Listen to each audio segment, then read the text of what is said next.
County continues to investigate an outbreak at two nursing homes in Harlingen. Last week, we showed you the sanitation violations dating back years at the veranda. Tonight, we look into the Windsor Atrium nursing home, which now has a total of 33 positive cases of COVID-19, including one death. CBS 4 investigative reporter Clara Benitez shows us Windsor might not have had many sanitation violations, but had other concerning citations. In just 4 days, the cases of COVID-19 nearly doubled inside the Windsor Atrium nursing home. Windsor Atrium has 25 cases, including 11 employees and 14 residents, including one that passed away. Now Cameron County confirming 40% of their cases are coming from two nursing homes just 3 miles apart. The Veranda Nursing Home and the Windsor Atrium. Both nursing homes have a below average rating on the Medicare Compare website.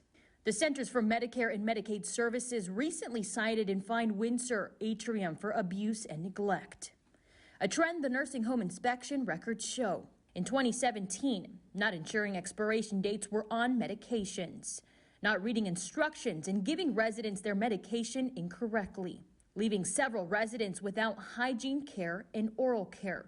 Specifically, the inspection says the director of nurses provided an undated resident room roster, indicating there were 85 residents needing nail care and 9 residents needing oral care. In 2018, a flu outbreak infecting nearly a dozen residents. It wasn't reported to state and health officials. A resident fell 12 times in just 1 month. The inspection stating the facility did not provide the type and amount of supervision necessary to prevent number 95 from falling 12 times. One resident states she had been at the facility for a year and staff would help her use the restroom at first. But when the surveyor asked the resident why she no longer called for assistance, she told the inspector, quote, "What for? They tell me to go in my brief." In 2019, 21 citations. The Texas average is 6.9 and the national 8.2. That year, CMS found the current activity director was not a qualified therapeutic recreation specialist who met state requirements. The administrator responded saying that she had advertised the position for 3 months and there was no applicants, and the current director was getting assistance from their sister facility's certified director. Additionally, Windsor continued to be cited for similar violations.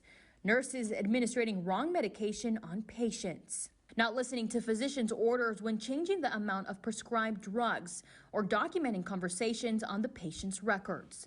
But one of the biggest trends inside the Windsor Atrium is they had no written policies for several of these citations. I reached out to Windsor Atrium and asked to speak with the administrator, but was told she was on the other line, and I have not heard back. Regency Integrated Health Services, who owns Windsor Atrium, has 4 other nursing homes across the valley with below average ratings. I want to hear from you. If you have a loved one at one of these facilities or a nursing home across the valley and feel there's a mistreatment or violations, email me at cbenitez@kveo.com. Reporting in Harlingen with Complete Valley coverage, Clara Benitez, CBS 4 Valley at 10.